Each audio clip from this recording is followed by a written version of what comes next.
Fala galera, ligado aqui no canal do SR, chegando para mais um vídeo. O tema do vídeo agora: Arsenal tá entrando água, tá escapando.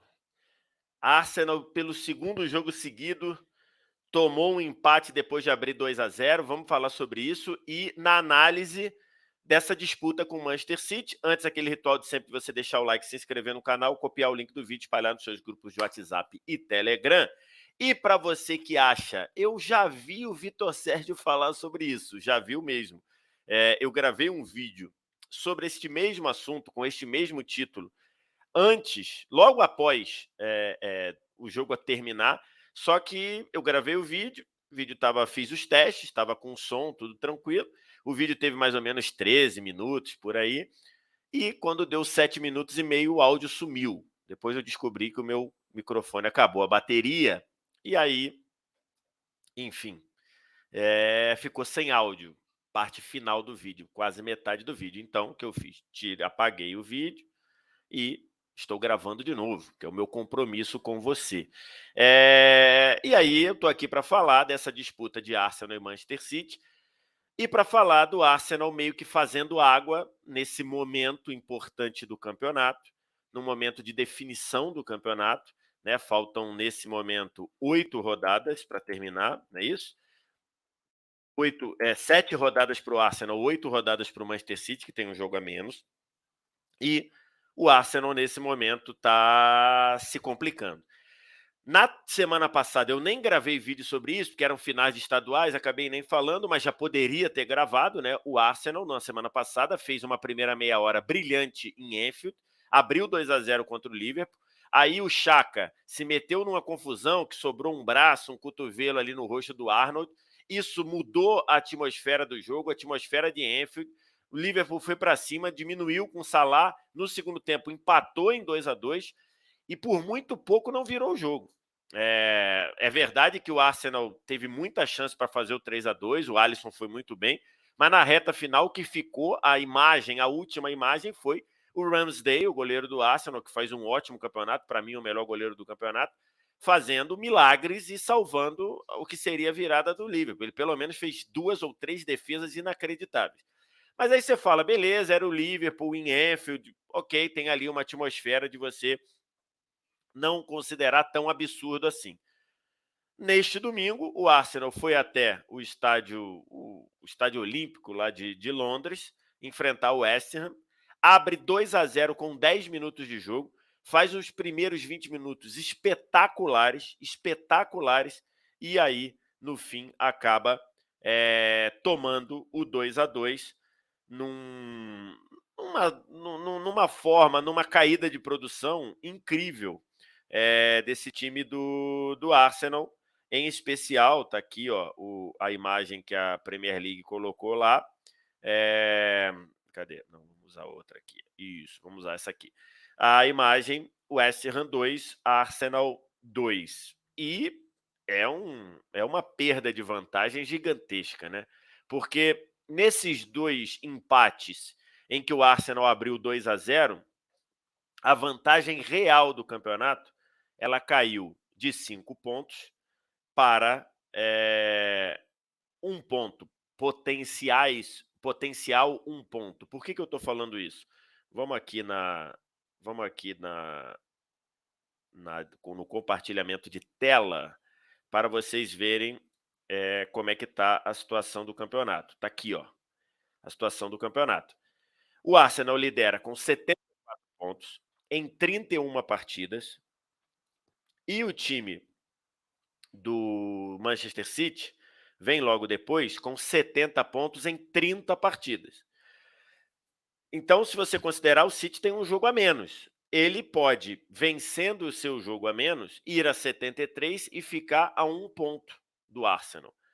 E ainda temos, daqui a 2 semanas, o duelo City e Arsenal.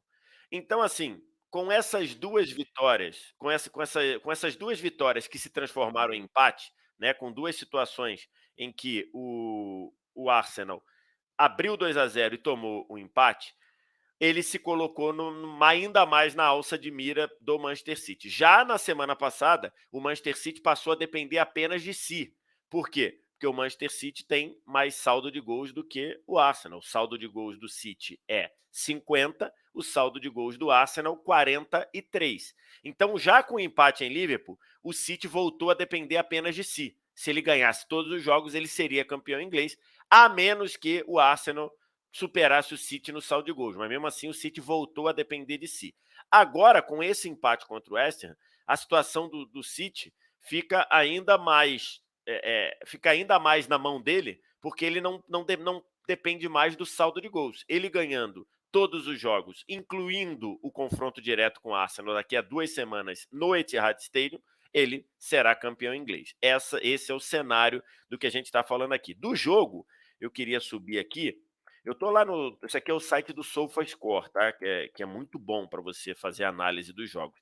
No jogo, se você olhar essa estatística aqui, ó, essa estatística não, esse gráfico aqui, que eu estou balançando aqui o mouse, você vê um começo de jogo fortíssimo do Arsenal. Por quê? Porque essas barrinhas, elas representam o volume de jogo. Quanto mais para cima ou para baixo, dependendo, né, a parte verde é do time da casa, do West Ham. A parte azul é do time visitante, no caso, o Arsenal. As barras azuis, quanto mais perto desse limite aqui, é que as chances de gol foram maiores, o volume de jogo foi maior. Então, você repara aqui, ó, os primeiros 20 minutos, 20 e poucos minutos, só deu o Arsenal. O Arsenal abre 2-0 com 10 minutos de jogo, em 2 jogadas muito bem trabalhadas. O primeiro gol do Gabriel Jesus começa na direita, começa na esquerda, vai para a direita com uma grande jogada do Saka. Aí depois de vários toques na bola, o Ben White acha o Gabriel Jesus para fazer 1-0 na esquerda, no segundo pau. E depois, logo depois, antes dos 10 minutos, aí é o contrário. A jogada começa na direita, vai para a esquerda e depois um passe maravilhoso, um levantamento maravilhoso do Martinelli para achar o Odegaard batendo de primeira também na direita, no segundo pau, para fazer 2-0. Então, a primeira metade era toda do Arsenal. Se você pegar aqui as estatísticas do primeiro... que aí não vai ter, né? No primeiro tempo, as estatísticas, elas já botam tudo. Mas se você pegar aqui, ó, vamos olhar aqui isso daqui são as oportunidades, ó. Uma com Gabriel aos 4, que ele chutou para fora. Gabriel Jesus aos 7 fez o gol. Odegaard aos 10 fez o gol. Odegaard aos 23, uma finalização para fora, ok? Aí depois só vai ter lá no final, ou seja, nos primeiros 25 minutos, 4 oportunidades de gol que o SofaScore considerou aqui. E aí, assim, depois de 2-0, parece que o Arsenal diminuiu um pouquinho a intensidade e aí foi vendo o West Ham crescer. Numa saída de bola errada do Thomas Partey, o Paquetá acabou sofrendo um pênalti, que é um pênalti bem discutível, porque quando o Paquetá está rompendo na área ali, ele passa, ele dá uma forçada depois em que há um toque ali do joelho do Gabriel no pé dele, mas não era um toque que te deixava clara a sensação de derrubar, era mais um contato de jogo, na minha visão, e aí o Paquetá dá uma valorizada na queda. É absurda a marcação do pênalti? Não é. Eu não acho absurda a marcação do pênalti. Eu não marcaria porque eu não acho que o toque tenha sido o toque que derruba, né? Eu acho que ali ele percebe, deixa a perna e cai. Então, assim, o árbitro marcou instantaneamente, na hora. Então, assim, no caso, eu teria minhas dúvidas se eu marcaria na hora. Mas é que o árbitro marcou, não é nenhum absurdo dizer que marcação. É um lance muito de pensar, de avaliar o que você está ali na hora, do que você está ali apitando na hora. Então, assim, o árbitro chegou e marcou, ok? O VAR não podia entrar, o VAR não deveria entrar no lance, porque é aquele típico lance que você não tem um erro claro e óbvio. Muita gente vai achar que o pênalti que o Paquetá se jogou, vai ter gente que vai achar que o toque efetivamente derrubou. Como houve o toque, como é objetivo, houve o toque, não dá para o VAR entrar para recomendar a revisão. Como também, se o árbitro tivesse mandado seguir, não daria para o VAR chamar para marcar. Esse é o tipo do lance que fica a decisão do campo. Sempre lembrando, o VAR não foi feito para dar a chance do árbitro apitar de novo. Não é isso. O VAR foi feito para corrigir erro claro e óbvio. Esse daí não é um erro claro e óbvio. Um vai achar que foi, o outro vai achar que não foi. Um vai achar que o toque derrubou, o outro vai achar que o Paquetá se jogou. O árbitro decidiu o pênalti, deu o pênalti. O Benrahma foi lá e bateu e diminuiu. Esse gol mudou. Assim, o momento do jogo ali, o pênalti para frente, mudou completamente o jogo. O Arsenal não conseguiu mais ter controle do jogo, não conseguiu recuperar a intensidade. Foi para o final do primeiro tempo todo ali sem conseguir fazer grande coisa. No início do segundo tempo, o West Ham voltou forte, e aí o Arsenal teve um pênalti claro na mão do Michael Antônio. Deixa eu até parar aqui, porque eu quero falar um negócio. Pênalti, claro, braço aberto, foi lá, pum, na cal, e aí chegou o Saka para bater. Isso aí, vamos abrir um parêntese no vídeo aqui, que é o seguinte. Eu até fiz esse tweet aqui, que eu quero trazer aqui. Cadê? Não, opa, cadê o tweet? Ah, tá aqui, ó. Deixa eu ver aqui. Aqui, vamos mostrar. Muita gente nas redes sociais dizendo absurdo o que o Arteta fez, botou o Saka para bater o pênalti, em vez de botar o Gabriel Jesus para bater o pênalti e tudo mais. Gente, vamos parar. Eu até fiz esse tweet aqui, em que eu estou lendo aqui. Não vamos alimentar narrativas oportunistas ou fruto de desconhecimento. O Saka bateu o pênalti porque ele é o batedor oficial do Arsenal. Ponto. Ponto. Ele estando em campo, ele bate. Isso está definido na preleção do jogo.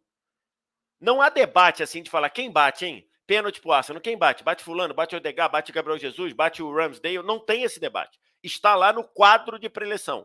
Pênalti. Quem bate? Primeira opção, Saka. Segunda opção, aí vai ver se o Saka não tiver em campo e tudo. Então, assim, não vamos criar narrativas onde não existem.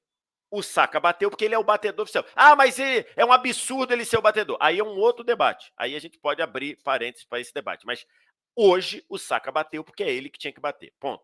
Aí ele bateu e perdeu. E aí que o Arsenal deu uma desmoronada ali por 20 minutos. O West Ham logo depois empatou o jogo. E aí o jogo ficou muito equilibrado, ficou muito lá e cá. E terminou 2-2. Tem alguns pontos que eu acho que a gente tinha que falar. Deixa eu ver aqui se eu aqui, ó. Aqui eu fiz alguns tweets do jogo, eu falo aqui da variação de jogadas do Arsenal, aí eu falo aqui que o diminuiu a intensidade e falo do Paquetá, explico esse negócio do VAR, aí teve o pênalti, Saka jogou para fora, aí eu falo assim, ó, o Arsenal tá querendo arrumar um sanhaço nesse jogo, né? E arrumou, o Bowen empatou logo depois, batendo de primeiro, um belo gol inclusive, aí depois o Antônio ainda mandou bola no travessão, e aí depois eu cito aqui, ó, o Rodrigo Bueno, lá da ESPN, que comentou o jogo hoje. E ele foi muito preciso. O Arteta tirar o Gabriel Jesus, eu não entendi por que ele tirou. Porque o Gabriel Jesus estava bem no jogo. E depois, a tirar o Gabriel Jesus para a entrada do Jorginho, depois tirar o Partey para a entrada do Trossard, foi modificando as alterações depois, tanto que é que no final ele traz o Nketiah para ter jogador na área. Então, assim, não entendi as substituições do Arteta hoje. Não funcionaram, na minha visão, foram ruins, em especial tirar o Gabriel Jesus. Então o jogo ficou. Aí até esse outro tweet que eu falei, o Res Nelson, entrou, já faltando 5 para acabar, e ele ficou na memória o gol que ele fez contra o Bournemouth, né? Que o Arsenal também abriu vantagem, tomou um empate e ele fez o 3-2 aos, sei lá, aos 50, eu acho. E aí a torcida do Arsenal estava esperando que acontecesse, não aconteceu. Aí eu fiz esse tweet aqui, eu queria dar uma olhada, ó. Fim de jogo, West Ham 2, Arsenal 2. E eu vou te dizer, o West Ham ficou mais perto de vencer do que o Arsenal. Acho que isso também é aqui. Aí digo aqui a tabela e eu falo. Na tabela, esse empate não muda muito para o Arsenal. E eu explico por quê.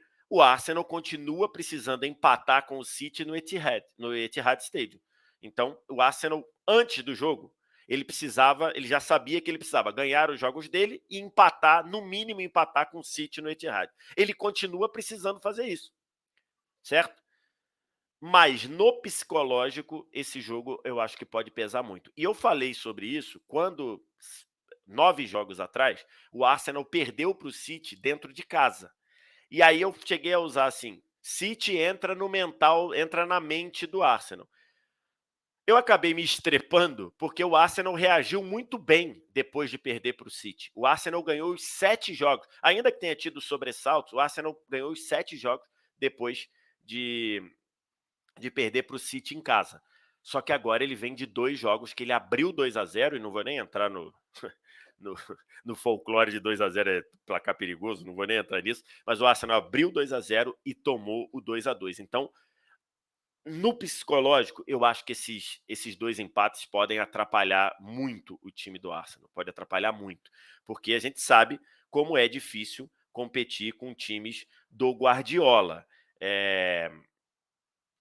Se a gente for pegar aqui, deixa eu mostrar aqui a tabela vocês já viram, deixa eu trazer aqui, ó, aqui, pronto, deixa eu compartilhar aqui. Ó, aqui, se a gente olhar como é que fica aqui, ó, tá aqui, ó. Próximo jogo do Arsenal, recebe o Southampton, lanterna do campeonato. Então tem que vencer de qualquer maneira, né? Não tem campeonato se não vencer esse jogo. E logo depois é Manchester City e Arsenal no Etihad Stadium. E aí, nesse jogo, o Arsenal sabe que ele precisa. Lógico, se ele ganhar, tá lindo, tá ótimo pro Arsenal. Pro Arsenal, né? Se ele empatar, ele continua dependendo apenas de si. Então, o cenário não mudou muito em termos de tabela ao não ganhar do West Ham. Mas eu acho que isso pode ter reflexos, reflexos no psicológico.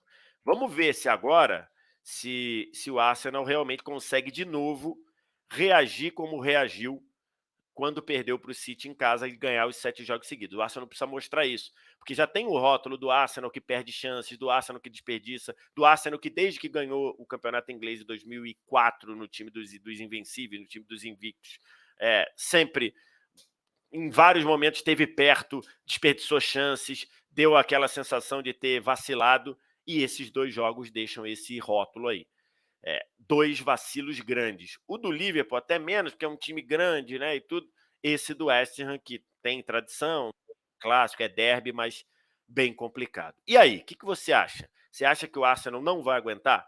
O City tem passeado, meio que passeado. O City jogou no sábado contra o Leicester, fez 3-0 com meia hora, depois começou a poupar jogador, o Haaland saiu no intervalo, a Haaland inclusive igualou. Lembra que eu fiz o vídeo anterior dos recordes do Haaland? Haaland já igualou o Salah, 32 jogos, 32 gols na Premier League com 20 clubes. Já é o recordista ao lado do Salah. Mais um gol, ele passa o Salah. E aí vai perseguir Andy Cole e Alan Shearer, que tem 34. Então, fatalmente, o Haaland vai bater essa marca, mais jogo, menos jogo.